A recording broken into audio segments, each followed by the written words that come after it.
Welcome to another episode of the Book in You podcast. My name's Jared Cagle alongside Dr. Tim Elmore. And today we're really excited to help you find your writer's voice.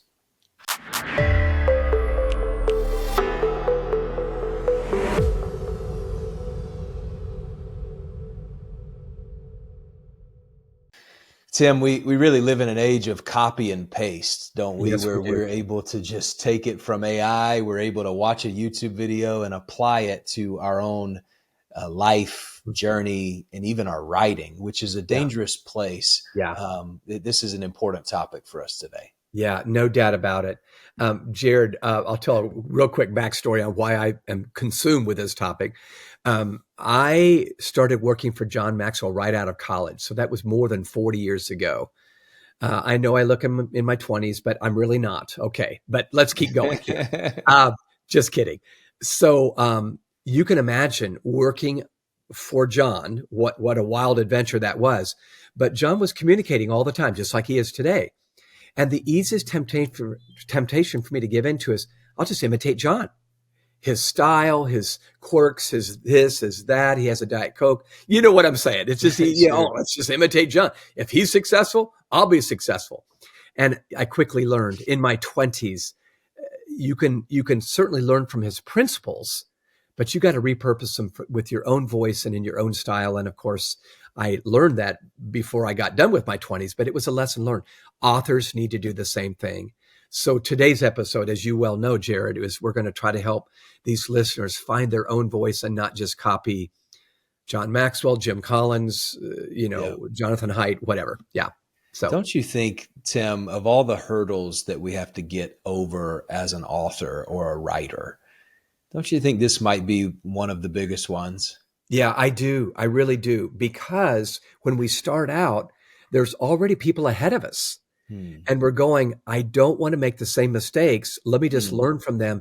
And the learning from them, we don't quite know how to dissect it.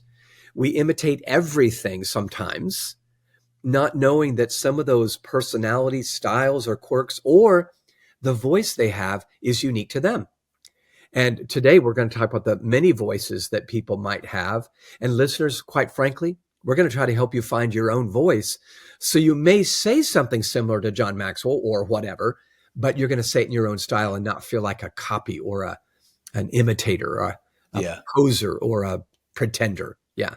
I don't know if you have the same sense, Tim, but sometimes when I'm reading books, certain authors kind of have a way of maybe even flip-flopping back and forth between different voices. And isn't that just a dead giveaway on the fact that at least we don't know what their authentic voice is when they're flip-flopping back and forth? Yes. What would you say to that? Well, I do think it happens for the very reasons we just brought up. They might feel something in chapter 1, feel something different. Remember, so-and-so had written something on this, so they sound like so-and-so. And so, one chapter, they might feel like a motivator. And then another chapter, they feel like a teacher. And then another chapter, they're imitating their favorite author, like I just said. Yeah. There's nothing evil about that, but it feels disjointed. Yes. In fact, Jared, I'll be honest with you. It feels like the person that simply took a bunch of their blog posts and they put them together and say, this is a book. You can do that, but you better be careful because even your blog post might sound slightly different. Like, look like Nancy wrote that one, and then it looks like Susan wrote that one, and you don't want to do that. You want a nice flow, and that's why we've got to find our primary voice, and that's what our topic is today. I'll be honest with you. My first 3 books, this was my challenge. The publisher even had to invite another writer into the process on book number 2 to help identify a single voice. At first, I felt like, wait a minute, what are you doing here? But later I saw the writing was better. It was my concepts, but I needed Rebecca to step in and make it one flow.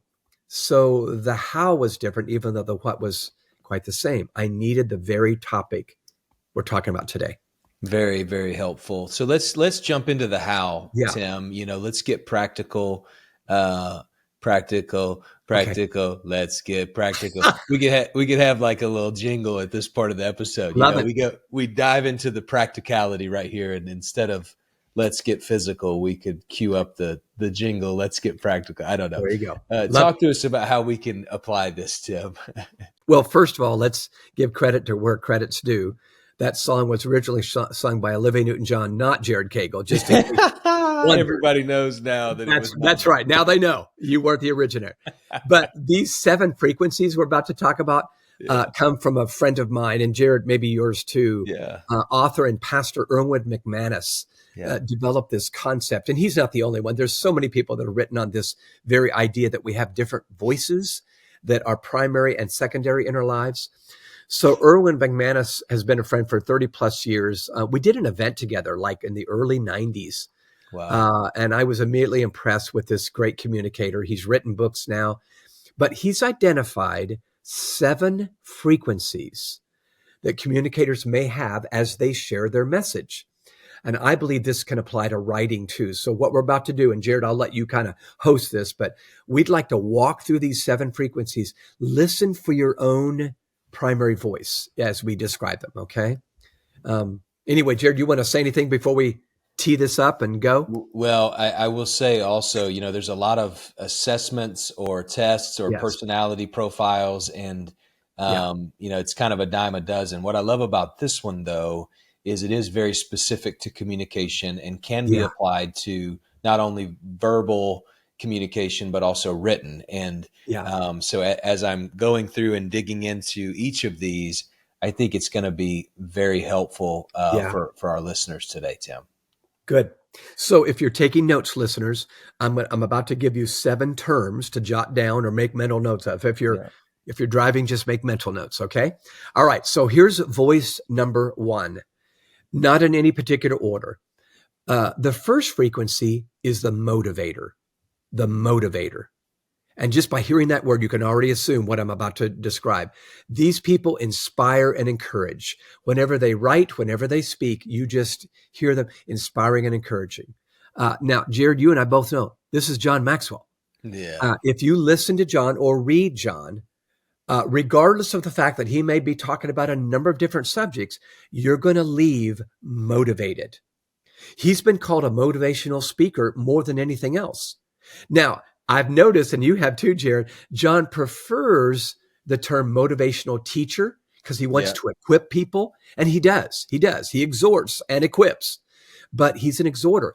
When John and I worked together in San Diego at the beginning of my career, he and I both decided he was more of an exhorter than a teacher. I was more of a teacher than exhorter.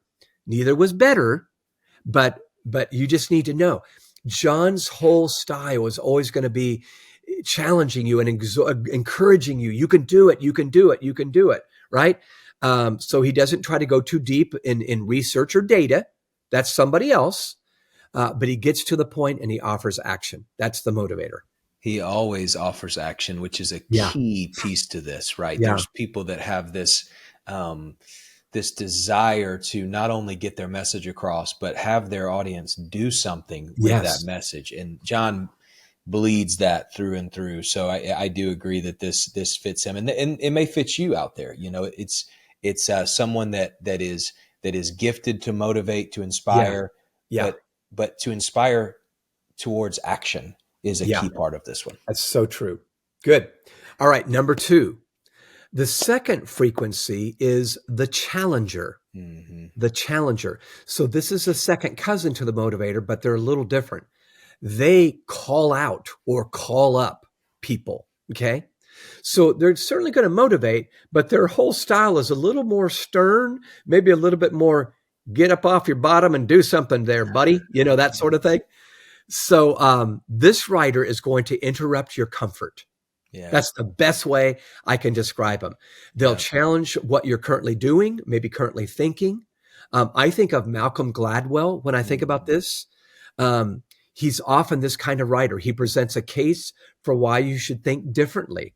Okay, remember The Tipping Point and Blink and other books he's written.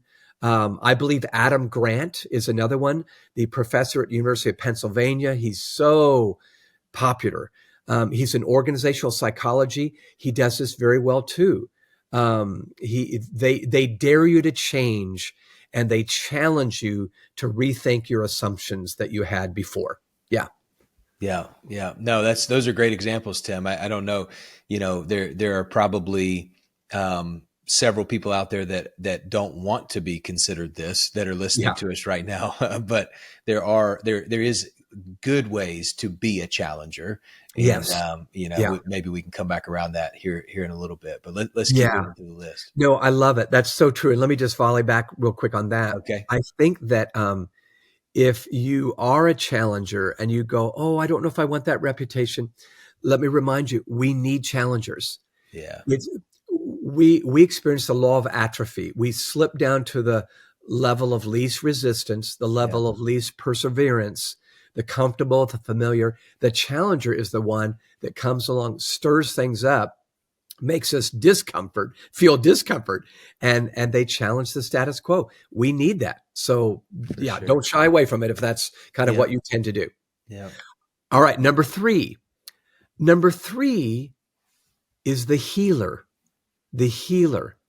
They are ones who write or speak, and they're caregivers to help people overcome hurt.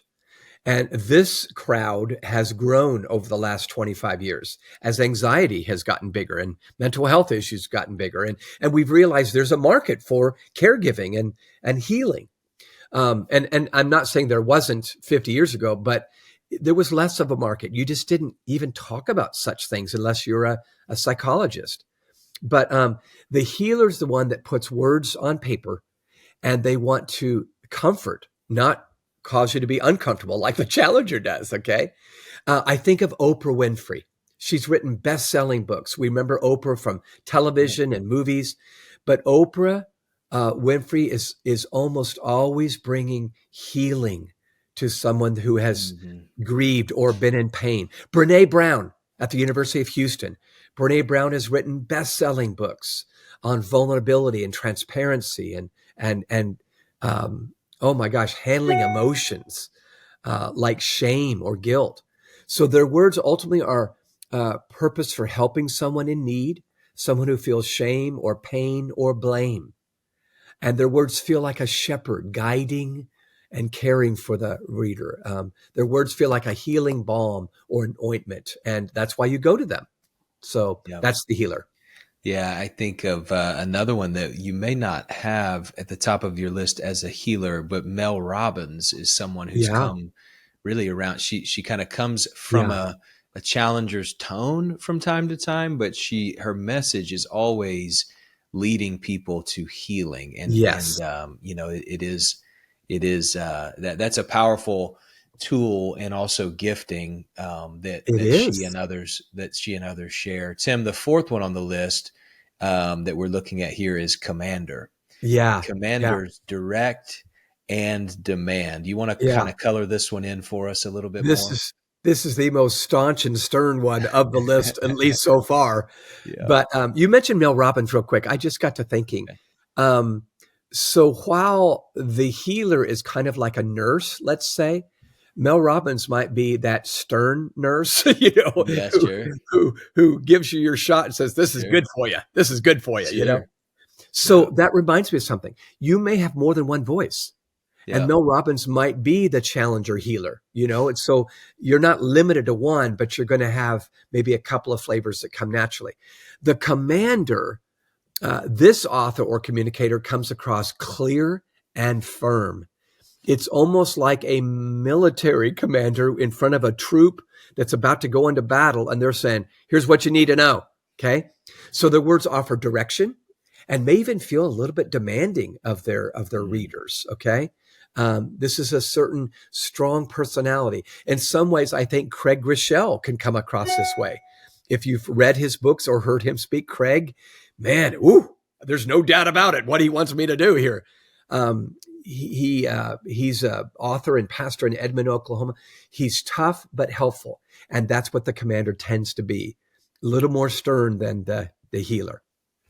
What about the seer, Tim? The next one on the list. The seer is the person who relays vision and elevates potential. Yeah. So if you're familiar with ancient Hebrew culture, or for that matter, Far Eastern cultures, seer was a term to describe a sort of prophet. They Hmm. see things that others don't see. Maybe they see into the future. Maybe they see around the corner, that others can't typically see. So this one may feel like a commander, but they provide words of vision. They see something others don't see. They write about what they see and how it should change the way we approach our lives and work. So I don't know if this author would see himself this way, but I've become friends over the years with Daniel Pink, who has written a number of best-selling books. Yep. He wrote a book called A Whole New Mind about 20 years ago, and he wrote a book called Drive, and he was seeing something, and he always shares research, sometimes brain research, neuroscience.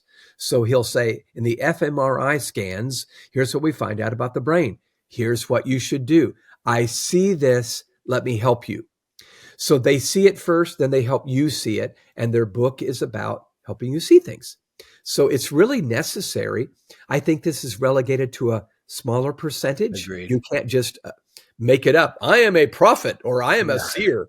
But some of you naturally do this, and it's awesome. Yeah. And can I also say that some of you that want to do this but aren't this, it's pretty obvious. And Yes. I don't mean to be too direct or too challenging here, but you want to tap into your authentic style. And Yes. this one Yeah. in particular is a very obvious one when it's not used in authenticity, for sure. Yeah. Yeah. No doubt about it. So the 6 out of 7 is Hmm. the professor. Hmm. Okay. And this is exactly, you're probably smiling as you listen to this right now because you know exactly what I'm about to say. The professor is transmitting information and instruction. They are teachers, okay, in their essence. And their goal, they do want to change your life, but they're going to do it with information, not necessarily motivation, but information. So this frequency is quite unique. It can be too much for some readers. And in other words, they kind of geek out over I don't know, the original definition of some word in the Latin or whatever, that sort of thing. Yeah. But as these writers geek out over data, they explain why something is true. They can be practical, but what you recall most is they've convinced you to respond to their information and you have this new insight. In fact, you can hardly wait to share it with a friend. I just read this book and I learned XYZ. Okay. Almost like listening to a TED talk. Oh, I just learned such and such from so and so. So, a couple of examples of this one. I think Arthur Brooks is a great example. He literally is a professor at Harvard University. He's my favorite professor at Harvard. I actually got to meet him and spend some time with him in Atlanta, even though he lives up in the Boston area at Harvard. He is both a healer and a professor. Hmm. So he talks about living life well, and his class is the most popular class at Harvard University. There's a waiting list of Wow. hundreds of students trying to get in his class. Yeah. But I'll tell you who else is this. If you're a person of faith, Andy Stanley is also very good at this frequency. I feel like I take a master class when I listen to Andy teach something. It's like Yeah. I have on my phone notes and notes and notes and notes when I have listened to this guy teach. And I go, in fact, I text him, this is a master class, thanks, Tim. It's just normal for him. You didn't think he's special, but that's the professor. And I think some of you out there, you love to teach. It's okay. Don't run away from it. Just make sure it's applicable. Yeah. Yeah, that's so good. Tim, our last one on the list of the 7 frequencies, it may take a little more explaining. Yeah. This is the Maven, Yeah. and Mavens deconstruct current views of reality. Take us a little deeper into what this Yeah. means. So maven is a word we don't use a lot in our everyday Mhm. conversation. I remember learning the word years and years and years ago when I read the book, The Tipping Point by Malcolm Gladwell, where he talked about mavens who are convincers. But mavens are very, very unique. Um, they're a bit of a persuader. They're a bit of a information storehouse. But mavens take your current view of reality and they deconstruct it. They tell you why it's incomplete, Mm. why you did come to this conclusion at one point when you didn't know what you were doing, if I can say it this way. And now I'm about to shed light on this great subject. So they're a combination of prophet and a scientist, examining a norm or a common pattern and taking it apart to see how they can make it better. I think of a futurist like Leonard Sweet. He's a maven. He's always been ahead of the game, 2 steps ahead. I learn from him every time I read his books. I think in some ways, Simon Sinek is a maven. Remember his book, Start With Why? Oh yeah. It was almost like, oh yeah, why didn't I see that? Well, I kind of did, but I didn't understand it as deeply as Simon does. And then he wrote the book, The Infinite Game, based on someone else's work, but he took it to a whole nother level. So mavens are to change as libraries are to information and salespeople are to social relationships, that sort of thing. And I think we need mavens, but again, you can't necessarily choose to be a maven. It's just something you'll naturally become. They're very close to seer, I think. But I'd love to have you volley back before we wrap up. What do you think about that maven description, Jared? Well, I think this is another good example, and you just said it, of something that some of our listeners might want or desire. Like when I hear it, I'm like, yeah, that's what I want to be. I want to be this futurist that's able to really craft new views of reality and help deconstruct what's old and what's not working. But the truth is, we have to get to our natural, authentic self when it comes to our writing style and our communication style. Yes. And so certain things can be developed, but in order to really develop things well, you have to know what the foundation is and who you really are. And so I would just encourage you, don't try to become something you're not. Find your authentic voice, and even though you may desire one of these frequencies over another, while you can sprinkle in some of those things and add those to your writing, don't make the things that aren't authentic to you the actual voice that you write with. That's right. It's so good. This is not something you choose, but it is something you say, oh, I want to hone in and leverage what I am. Writers out there listening, your best writing will come when you find your primary voice. Mm-hmm. It'll flow. In fact, when you try to imitate somebody else because they're awesome, it won't flow as well. And you'll think, oh, I'm awful. No, you're not awful. You're just not them. So real quick, before we sign off, Jared, I got to throw this to you. I know you haven't written a book yet, but as a communicator, what of these frequencies seem to resonate with you when you look at your own style? Yeah, thanks for asking. I mean, to me, it's the challenger for sure. That's a natural tendency, and there's, and we can talk a little bit about this maybe, but there's the other side of these frequencies, the shadows, as McManus calls it. And, it's sort of the negative side or when you're unhealthy, what you might drift to. And the other side of a challenger is manipulator. I find myself constantly, if I'm honest, having to check my motives and make sure that I'm not twisting or using my ability to challenge the status quo or see a problem or see a way forward and challenge that. I have a hard time not making sure that motivation is pure. So I have to spend a lot of time with that and making sure to check my own humility, my own ego at the door, and not to manipulate people with where I'm trying to go. That's right. And that's just a little bit honest, transparent. But I certainly would say that I am more prone to a challenger frequency than any of the others, Tim. Yeah, that makes sense. By the way, let me double click on what Jared just said. To every one of these 7 strengths or frequencies, there's a dark side. Yeah. It's just like this. If you're an extrovert, that's a wonderful thing at a party, is it not? Okay, man, you're the life of the party.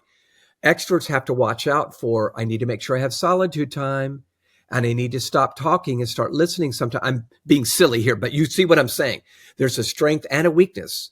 So yeah, Jared just mentioned the motivator's dark side is they can be a performer. I'm always motivating. I'm now doing a little soft shoe and tap dance on the stage here, So, or the challenger, you can be such a challenger. That's all you do. And you start manipulating people because you're so be careful.